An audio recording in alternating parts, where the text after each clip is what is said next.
When we think about World War III, the first image that comes to mind is usually mushroom clouds and nuclear devastation.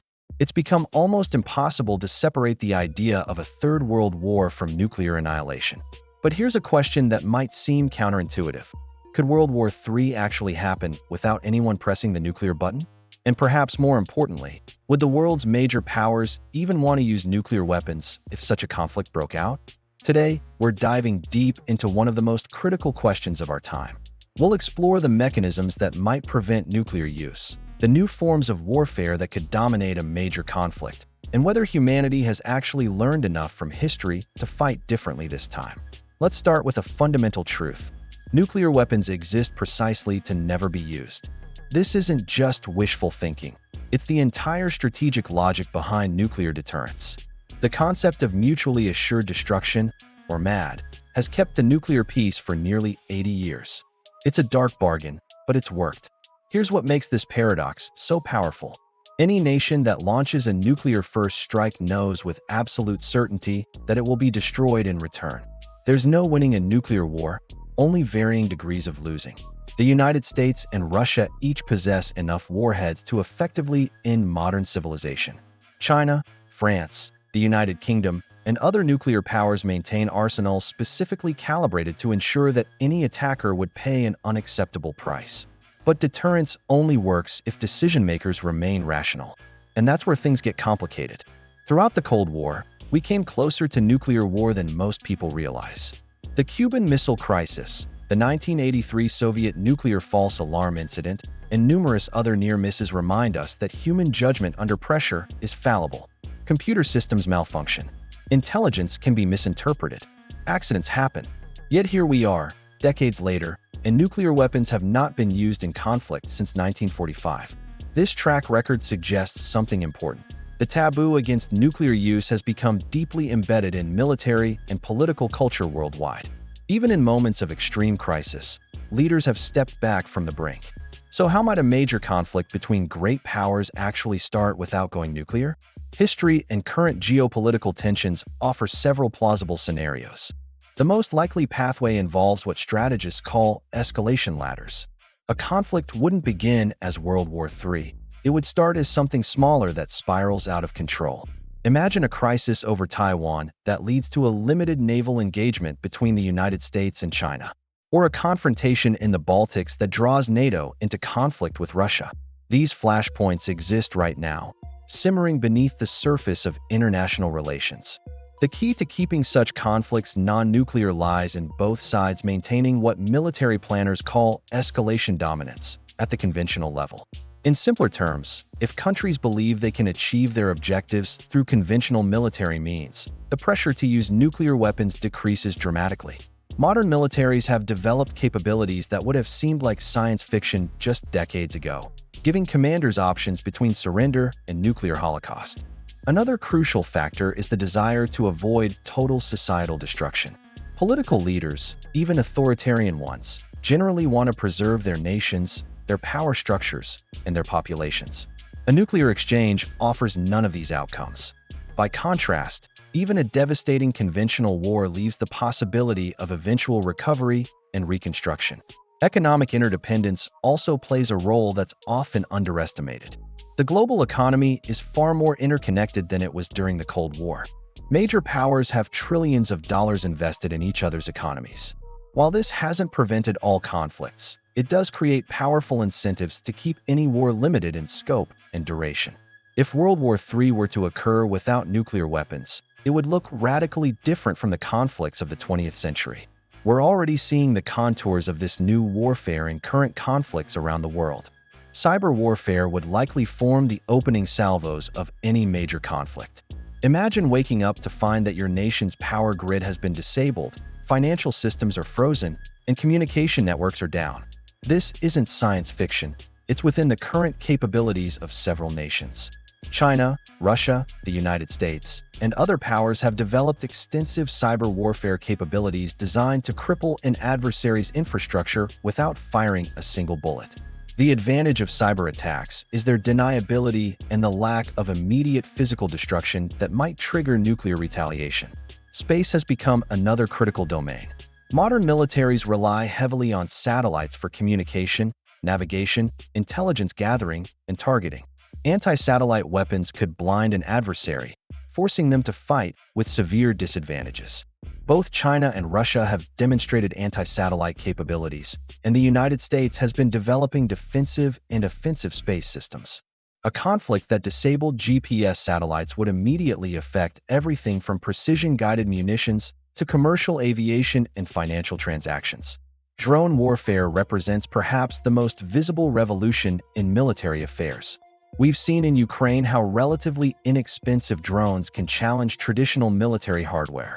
In a major conflict, we'd likely see swarms of autonomous drones, both aerial and maritime, conducting reconnaissance, attacks, and defensive operations. These systems can be produced in large quantities and offer a way to project power without risking pilots or sailors. Artificial intelligence would pervade every aspect of modern warfare. AI systems could conduct cyber attacks faster than any human, analyze intelligence data in real time, coordinate drone swarms, and even make tactical decisions on the battlefield. The speed of AI-enabled warfare might actually reduce the time available for human decision-making about nuclear escalation, creating both risks and opportunities. Hypersonic weapons, electromagnetic pulse weapons, directed energy systems, and advanced conventional missiles offer precision strike capabilities that can destroy high-value targets without nuclear weapons. The United States Conventional Prompt Global Strike Program, for instance, aims to hit any target on Earth within an hour using non-nuclear weapons. Economic warfare would be weaponized to an unprecedented degree. We've seen hints of this with sanctions against Russia, but in a full-scale conflict. Major powers would attempt to collapse each other's economies through financial sanctions, trade blockades, and disruption of critical supply chains. The economic damage could rival that of kinetic warfare. Even in the heat of a major conventional conflict, several factors would work against nuclear escalation. First, there's the problem of proportionality and justification. Nuclear weapons are categorically different from conventional arms. Using them would require a level of justification that's difficult to meet unless national survival is genuinely at stake. A country losing a conventional engagement, even a significant one, faces a massive barrier to nuclear first use because the moral, political, and strategic costs are so enormous. The international community would exert tremendous pressure against nuclear use. Non-aligned nations, even allies of the belligerents, would face existential threats from nuclear fallout and global climatic effects. The immediate international isolation and condemnation facing any nation that used nuclear weapons first would be unprecedented. Economic sanctions would be total, and the legitimacy of that government on the world stage would evaporate instantly. Military doctrine in most nuclear-armed states has evolved to emphasize conventional superiority. The United States, for example, has invested trillions in maintaining conventional military dominance specifically to reduce reliance on nuclear threats. This creates a self-reinforcing cycle. The better a country's conventional capabilities, the less pressure it faces to escalate to nuclear weapons when challenged. There's also what we might call the use it and lose it problem. The nation that uses nuclear weapons first likely loses the peace, even if it wins the immediate military engagement. The political fallout, economic isolation, and historical judgment would be devastating. Leaders understand that their legacy, their nation's future, and potentially their own survival depend on not being the person who broke the nuclear taboo. Now, let's be clear-eyed about the limitations of a non-nuclear World War III scenario. While it's theoretically possible, several factors make it extremely challenging to keep such a conflict conventional. The fog of war creates enormous risks. In the chaos of combat, distinguishing between conventional and nuclear attacks might be impossible. A conventional strike on a nuclear command and control facility might be interpreted as a prelude to nuclear attack, triggering a use them or lose them response. Cyber attacks that disable early warning systems could create false indications of incoming nuclear strikes. The very concept of limited war between nuclear powers is problematic. If one side believes it's losing decisively, the pressure to escalate becomes intense. Russia's current nuclear doctrine, for instance, includes the possibility of nuclear use if the state faces an existential conventional threat. Similar thinking exists in other nuclear powers. Where exactly is the line between "we're losing badly" and our national survival is at stake. That ambiguity is dangerous. Proxy conflicts and alliance commitments complicate everything. NATO's Article 5 commits members to collective defense. If a nuclear power attacks a non-nuclear NATO member, does the alliance respond conventionally or with nuclear weapons? These cascading commitments could draw nuclear powers into conflicts they'd prefer to avoid, increasing escalation risks. We also must consider the human factor: fear, miscommunication, and accident.